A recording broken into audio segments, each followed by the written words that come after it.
All righty, we're in 1 Corinthians chapter 6, verse 18 to the end of the chapter. And so, before we get started, show of hands, how many people in here have seen Forrest Gump? Okay.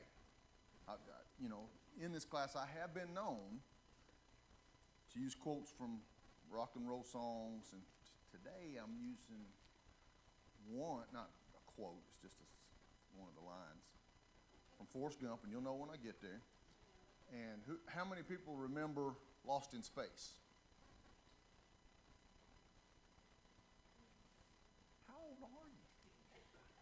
There's even a new one. You didn't see the new one either? Okay.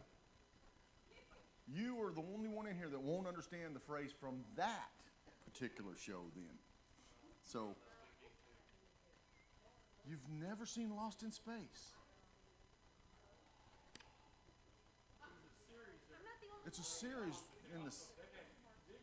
Oh, yeah.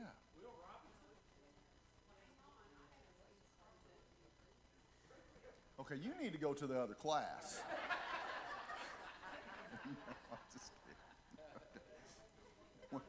Well, I'm going to tell you what the two quotes are, and then I'll explain to Beverly and to Brett and him what it means, okay? You saw Forrest Gump, though, right? Okay, so I won't have to explain that one, okay? In Lost in Space, there was a robot, okay? And the kid on the show was named Will Robinson.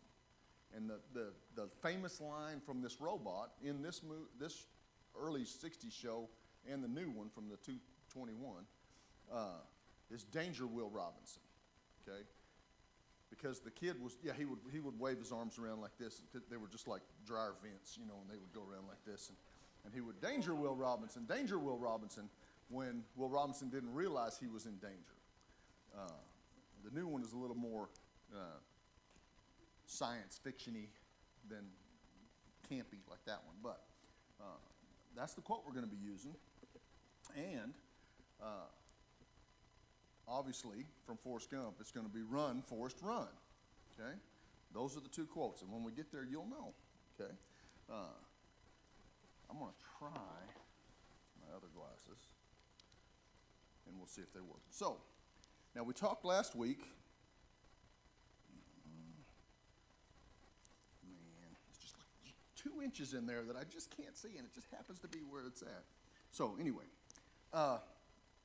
We talked last week about sexual immorality and what that meant, okay? Today, Paul talks more along the lines of the destruction of the marriage and how that's going to relate to chapter 7 and how that gets along. So, sexual immorality is not only an issue in marriage, but single people that engage in that kind of behavior bring that sins and problems into the marriage. So what do? Okay? First, according to verse 18, flee sexual immorality. Run from sexual sin. So I want you to remember, run, Forrest, run. Okay? That's what I want that in your mind, because that's what we're going to run, Forrest, run. We're to flee sexual immorality, run from sexual sin. We need to turn far from it. We need to, first off, we need to recognize it. Okay, and the things that lead to it. I have a friend that without him realizing it, mentored me in this particular area of my life. And I'm going to talk about it because it was, I'm going to say inadvertent, okay, belief or inadvertent ignoring or inadvertent not understanding either the signs or the the lines that are drawn, and we're going to talk about that. But anyway, because there's these three places that we're going to talk about this morning where we need to guard ourselves, okay, where we need to, when we need to danger Will Robinson ourselves, and those three places are work, online on the internet, and believe it or not, at church. Okay, so these are the three places that sexual immorality can creep in. The three places that, and we're going to talk about each one individually, that can turn our minds and hearts, and the three places that can get us into trouble without us realizing it at first. Danger Will Robinson. Get to the point where we're past the point of run, Forrest, run, and we're just in a mess, okay? And we just wake up in a mess. And so it's dangerous, it's deceptive, and we need to be careful, okay? So we need to be careful at work because, you know, that's where we spend most of our time, okay? If you think about it, most of our time in our day is spent at work. My day consists of, I get up at 6 for work. I'm home at 6 or 6:30 from work. I'm in bed by 10. I'm asleep by 10 because I fall asleep sometimes I'm asleep by 9, but I'm in my recliner a lot, and it's, and then because I'm just taking a nap, and then I get up and go to bed. But so, you know, from the, you know, after you have supper or whatever, so it's say 7:30. So I have 2 hours, 2.5 hours, basically at home. Okay, the rest of my time is related to work or sleep, and so it's easy to understand how something can happen at work. So we need to be careful at work because we spend so much time there, and it's not the case in my. I work in a male-dominated workplace. There are women that work there separate and apart from my job. They do have something to do with, you know, I have to interact with them on occasion about warranty work or tickets or something like that, but generally I don't have any interaction with women at work. But that's not the case in a lot of places. And so at work is it's dangerous, and we have to be careful. And you know, there's things that we can't allow to happen as men and women, because I'm talking to both, but we can't allow to happen in our workplace. Okay.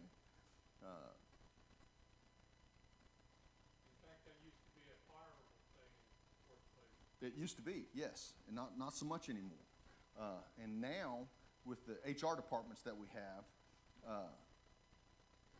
it makes it, you know, not only if you become in danger of losing your job based on things that would have been acceptable years ago, but you know, the things that came to my mind were the flirting, the time you spend, say, in the break room or the lunchroom with the opposite sex or with the opposite gender.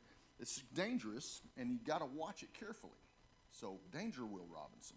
If you find yourself in that, the flirting, the compliments, you know, having private discussions that are not necessary and not work related, all of those things open the door for a relationship that's will infringe on your marriage. It'll infringe on, ultimately, on your soul. And so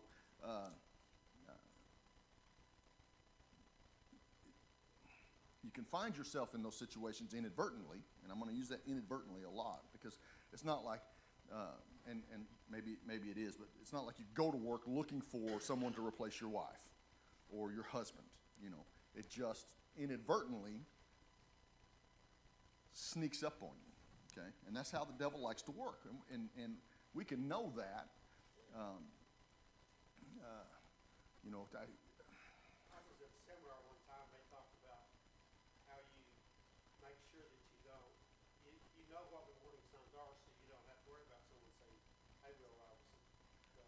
That's exactly right. And Seminar said when your secretary's sitting on your lap kissing you, that's not the time to decide not to. that's not the time to decide Danger Will Robinson. That's more of the run Forrest run side of the story, you know. Right? Yes, it could definitely be too late for that. So.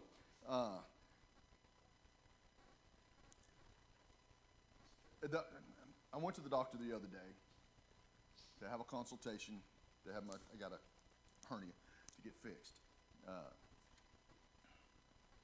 and they make you get on the scale. Okay, and this is the inadvertent thing that I'm talking about. Okay, you know what's going on, but it's inadvertently you don't notice it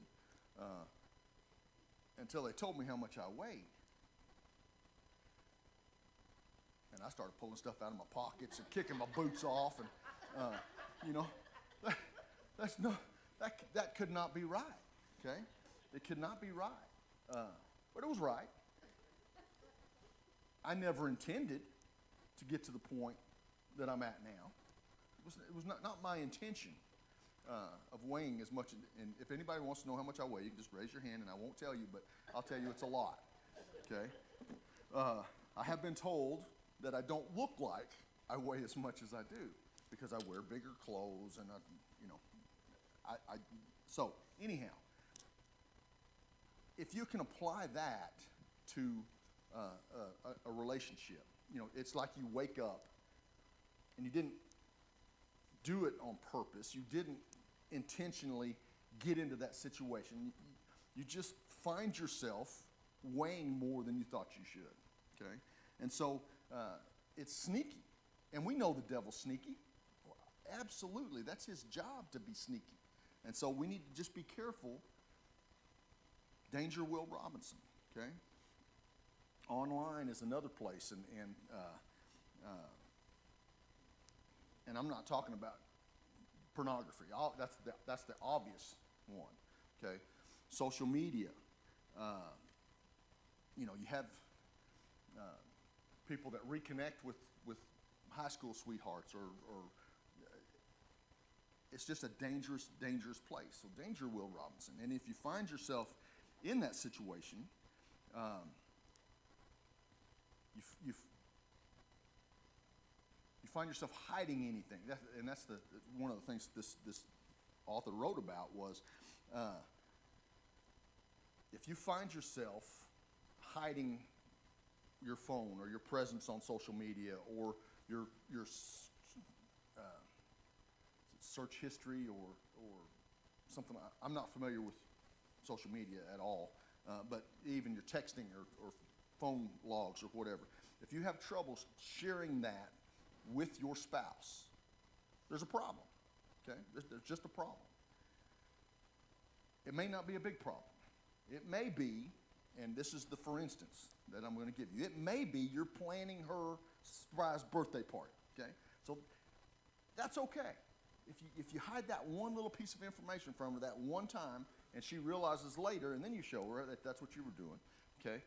Or him, either one. But as a general rule, you can't justify it. If she can't just, or he can't just take your phone and just do this, they do this a lot, there's something wrong. And we need to be thinking about that. And we need to be Danger Will Robinson in that. So we need to put up barriers around ourselves, for ourselves, to protect our marriage, okay? To protect ourselves, to protect our spouses. You look at stuff on there and you monitor. Melissa used to just look at this, look at this, look at this.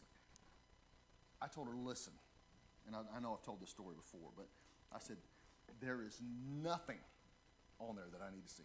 There's nothing on social media. I don't care what you're having for breakfast. I don't care where you are, the picture of anything that you're doing. I do not care.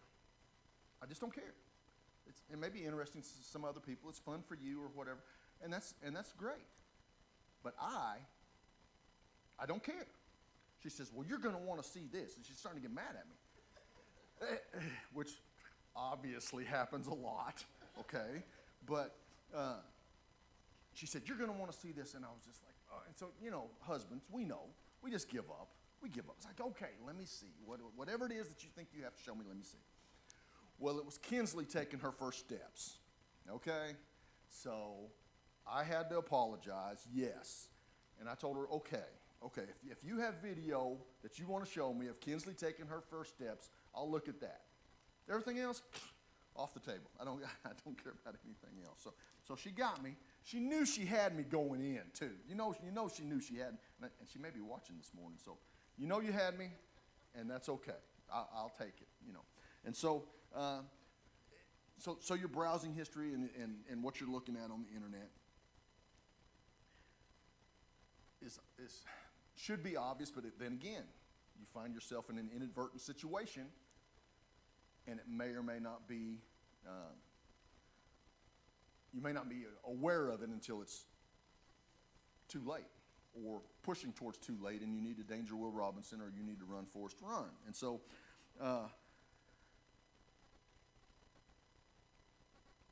the internet. That's what we're talking about there. So, but also in the church, we spend a lot of time at the church. Especially the preachers and the elders and deacons, and just in general, we spend time building relationships in the church, and then we spend time nurturing those relationships possibly outside of worship, and so things can get sketchy there. So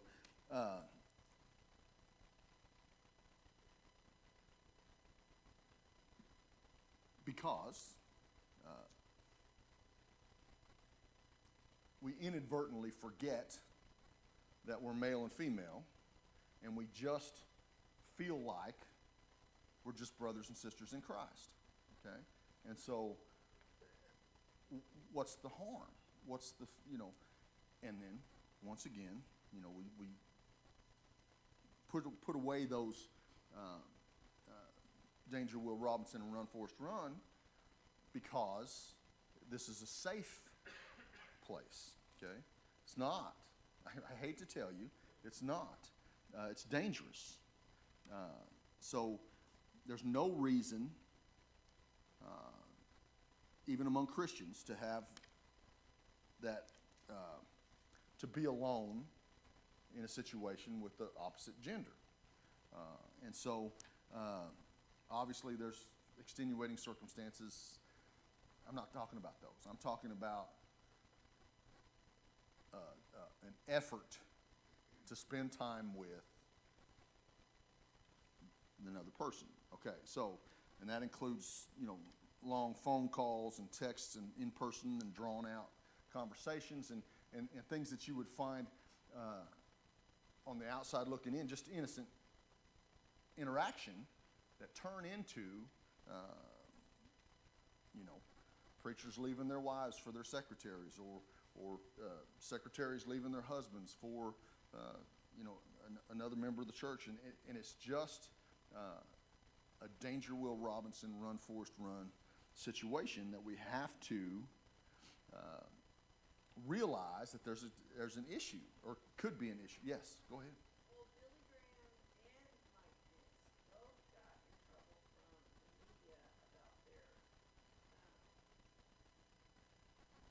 carefulness about being alone with, I'm thinking, because Billy Graham was known that he would not have a meeting alone with a woman, and Pence was too, even when he was in the White House, and they were giving them both all kinds of things. Absolutely. And so I would say that the ones that are giving them grief don't understand how to put up a wall to keep yourself from that particular situation, okay? Because it may not be Billy Graham's advances that caused the issue, okay? It may be the other gender that's forcing herself or into his presence. Either way, the best way, and this is the thing that I was talking about that was not on my radar as a younger man, the best way is just to avoid it altogether, you know. You're saying Billy Graham had an affair? No, I'm saying Billy Graham, in whatever wisdom that he might have had, would not, in any circumstance, put himself in the position to be either in an inappropriate relationship or have someone think that he was in an inappropriate relationship, okay? And so he just made it a point to never be with a woman one-on-one.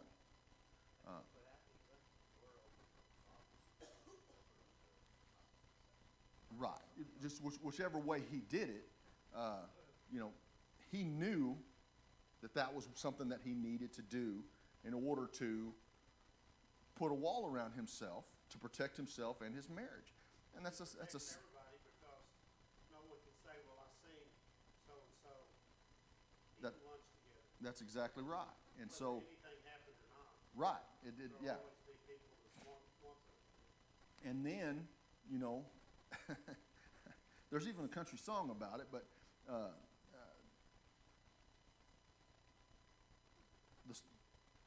let's give them something to talk about is the name of I think the name of the song. And basically it says, you know, there's nothing going on. I know there's nothing going on, and you know there's nothing going on. But since they're saying there's something going on, we might just have something going on. You know, we might as well, because they're already saying it. So why not? And so, you know, it can boil down to that. And so putting up walls to protect yourself and your spouse and your marriage and your reputation is something that we need to consider and we need to think about and we need to put in place, okay? I think I may have told this story before. I read about now I don't know if it was a preacher or businessman or whatever. He would have the television taken out of his hotel room, okay? And that was the time when hotel rooms, you know, you could buy whatever kind of entertainment you thought you might need at the time. And so in order to keep that, you know, whether that was something that he was engaged in or not, but keep him from being tempted with anything at all, he'd just make him take the TV out. And it's simple, you know. And then, you know, you've put up that wall, you've eliminated that situation, and it just is better for everyone concerned. So,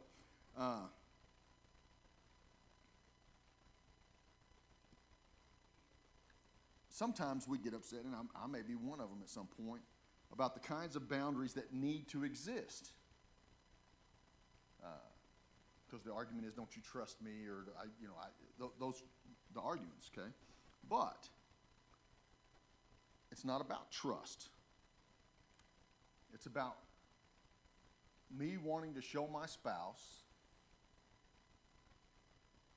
that everything is above board, everything is out in the open, nothing is hidden.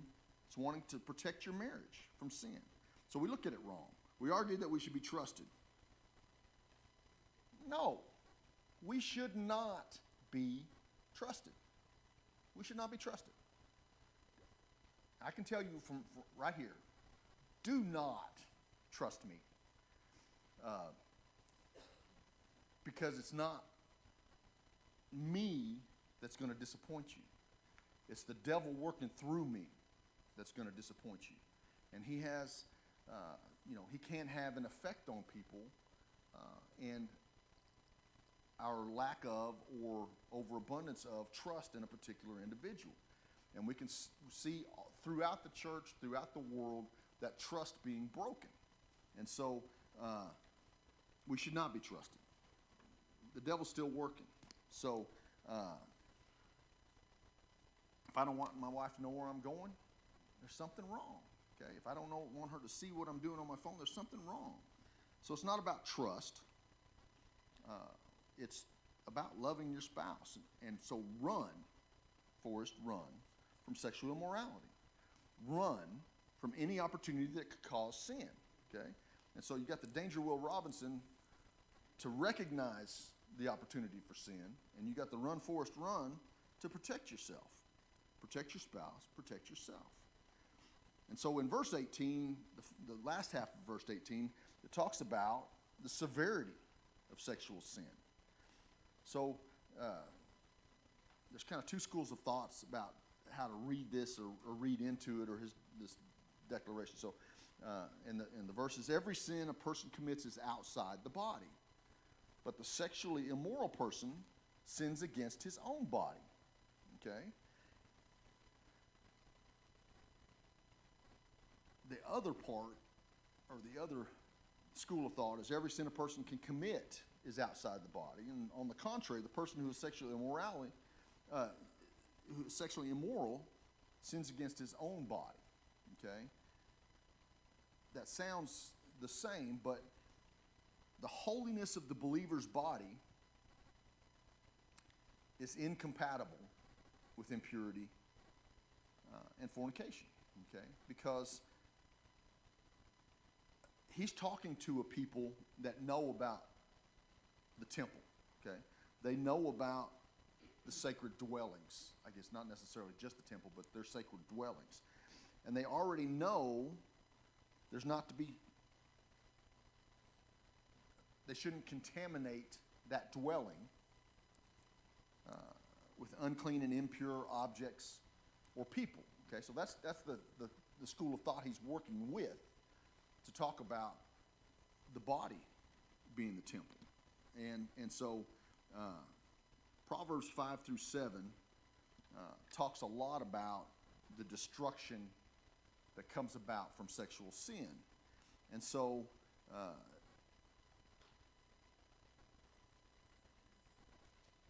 I may read them here in a little bit, but it's talking about the man's perspective versus a woman, but the writer of Proverbs, when he's talking about the sexual sin and the things that are going on here, he never talks about other sins in this same way. Okay, so he's setting this sin apart, not for the separation from God, but for the damage it causes to God's people, I think, is kind of along the lines of what he's talking about. Sexual sin is dangerous, tempting, and destructive. And you only have one option to preserve your soul. Run. Run far from it. When you see the temptation, run. Put up barriers to keep temptation from entering your life. So it's kind of that thing, you have to kind of recognize it as a danger Will Robinson, and then you have to run from it. Run, Forrest, run. And so in verse 19, it's talking about the body being the temple. And so it gets read out of context quite a bit, but this is what Paul's arguing about. To understand what this argument means, we need to understand the temple, its imagery, how we see the temple in the scriptures. The temple was a place where God dwelled. Okay? Solomon declared that God did not actually live in the temple. There's nothing physical or made by man where God can live, but God is higher than the heavens and more vast than all creation. But in Acts, when Stephen was talking, he made the same point. The Most High does not dwell in houses made by hands. God is actually not in the building, as if he can be contained in the building. Rather, it's the relationship of God dwelling with his people is what Timothy and Solomon were talking about. The people were in a covenant relationship with God. That covenant relationship with God had them enjoying the blessings of God because they belonged to God. And when God was dwelling in the temple was a place to worship God. So Paul, his argument is not that God or the Holy Spirit is living literally in you, but the reason that you got to run from sexual sin is because do you not know that your body is a temple of the Holy Spirit within you? So that's the same thing we see. You're in a covenant relationship with God. God's presence in you it signifies the covenant relationship that you have with God. And so you're enjoying the blessings of God. You belong to God. You cannot then give your body over to sexual sin because you're not your own. Okay, you were bought with a price. And I read something very interesting in the other half of the stuff that I was going through, but we learned in verses 15 and 16 that you're joined to the Lord and cannot join your body with a prostitute and sexual immorality. Your body is the temple of the Holy Spirit, not a temple of sexual sin. Your body is for worshiping God. Why? Because you're not your own. You were bought with a price. Now, this bought with a price, that's not having a ransom paid that leads to freedom. Okay? Let's think about it this way. That's not having a ransom paid that leads to freedom, but rather it's a change of ownership. Okay? Before you were part of the world, you were a slave to the world, you were owned by the world. That's where you were. Now you're bought with a price. So now you're a slave to God. You're a slave to His will and His conduct on this earth. So it's a change of ownership. You're still a slave, but it's a change of ownership. And so I thought that was very interesting, a very interesting statement as we talk about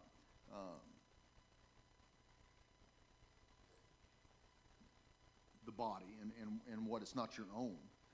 That goes along with what Mike talks about a lot of times. Just go to church to check the box. Right. And so everyone argues today, it's my body. God says that it's not your body. It's God's body. Your body belongs to Him and is to be used as a temple, be used for worshiping God, not worshiping your sexual desires. So when we came to Christ, our body was put in the Lord's service. It's not your body because you were purchased by God. Not only did God make your body, He then bought you back. So you can't, in good conscience, use your body for selfish, self-centered use. The purpose of our body is to glorify God, to use it in a way that comes clear that God is more valuable, more precious than all the bodily cravings. I thought that was an interesting statement. Than all your bodily cravings, whether they be understood or inadvertent or, on purpose. That's the reason for our sexual purity. Use your body as God designed it and governed it. Glory God in your body. Think about how we would avoid sexual sin if we thought first to glorify God with our bodies. Okay? That was our first thought. Run from sexual sin. Run, Forrest, run. Put up barriers to keep yourself pure. Offer transparency. That's a difficult thing for me. And I don't know why it's a difficult thing for me. I don't know why it's a difficult thing for me, but it is. Transparency is a difficult thing for me. I don't have a reason for it, I have every text from the last however long I've been texting that will stay on my phone is on my phone. I mean, you could read through all the garbage and nonsense that's gone on in my life for the last 20 years. I don't want you to, but I don't have a reason to not want you to, okay? And so it's that, like I said, I don't know what it is. Maybe I need to talk to a psychologist and maybe they can tell me why I don't want that. I'm not an open person. I think we all put shields up, though, right? As a general rule, yeah, I think we do too. And so,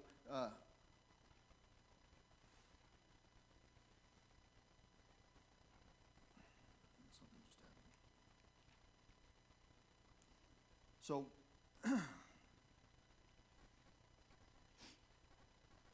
the last part of Proverbs 7,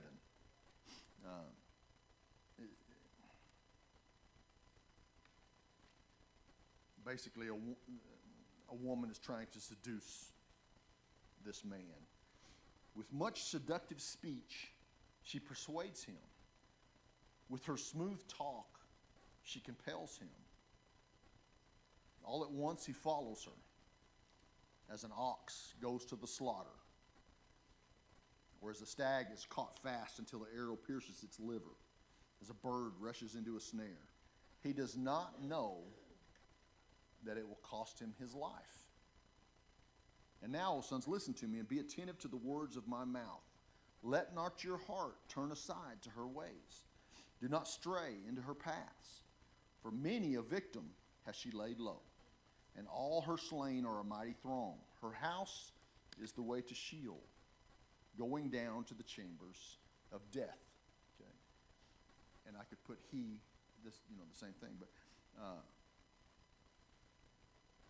as an ox is led to slaughter, doesn't realize, okay? And so inadvertently, we find ourselves heading towards the slaughter. We need to be watchful. We need to think about where we are and what we're doing, okay? And I told you earlier that I had a man mentor me when I was younger, without him even realizing it. And we've talked about it a time or two since then, because that was 25 years ago, probably. At least 25 years ago. Because it was one of those things that never occurred to me. It didn't, if you don't have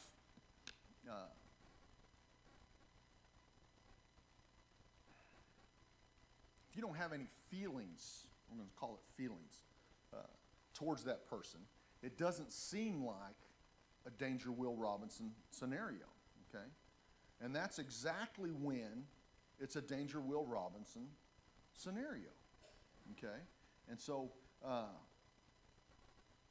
since that time of mentoring, I try not to ever put myself in a position where I'm alone with a woman, girl or woman, and when I am, I find myself uncomfortable, okay? And I think that's a good thing. I think that's a Danger Will Robinson thing, okay?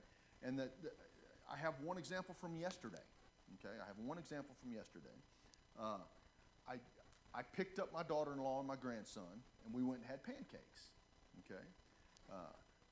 I sat at a table with friends from work and people I've known forever, and I've made it a habit of never going to my son's house when he's not there, because I don't want to make her uncomfortable, okay? Just, I have on occasion picked my grandson up at the door and taken for a walk at the park or whatever, but I've never spent any time alone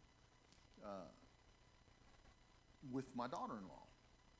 And so as I was driving the 5 minutes from her house to the fire station, I was uncomfortable. Okay? There was no reason for me to be uncomfortable.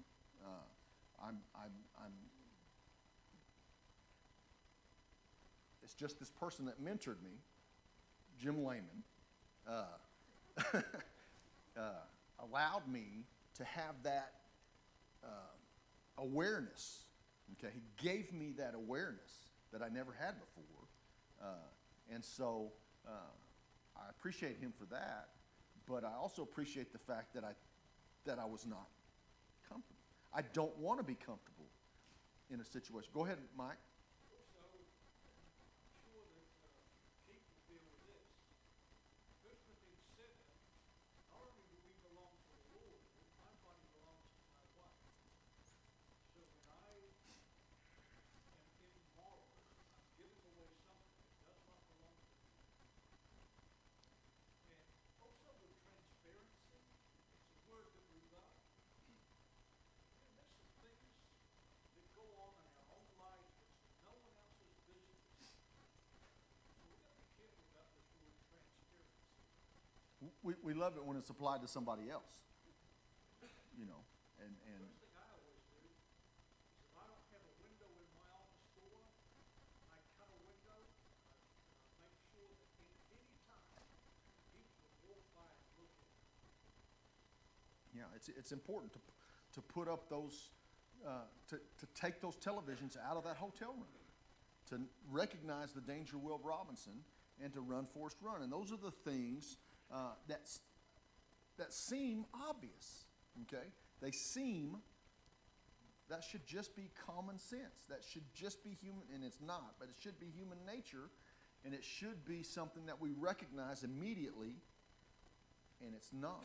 And that's where the word inadvertent comes in. And so we need to guard ourselves and examine ourselves in our relationships periodically. And, you know, we need to help others. Just like, you know, I was talking about Jim helped me without even knowing it. We should help others focus on the things that we don't focus on, we're oblivious to. Myself in particular, I'm oblivious. I'm just oblivious. I don't know how to explain it. The problem is that I know I'm oblivious, and I'm still oblivious. And it's hard to work on something like that when you know, it's just a vicious circle. You know, I should be working on me being oblivious, but I'm oblivious to the fact that I should be working on the fact that I'm oblivious. You know, so it just turns into something like that. So it's just important that we realize that our position before God and our acceptance of His blessings and conditions require us, and it's important that we pay attention to what we're doing. We put up the walls, and we danger Will Robinson and run Forrest Run. So anyhow, that's what I have for this morning. Our brother Keith will start next week, and so I'm looking so forward to that. I appreciate your attendance, and I appreciate your putting up with me. I don't know what that's called, but and I appreciate I have come to appreciate the fact that you allow me to stand before you, and so thank you.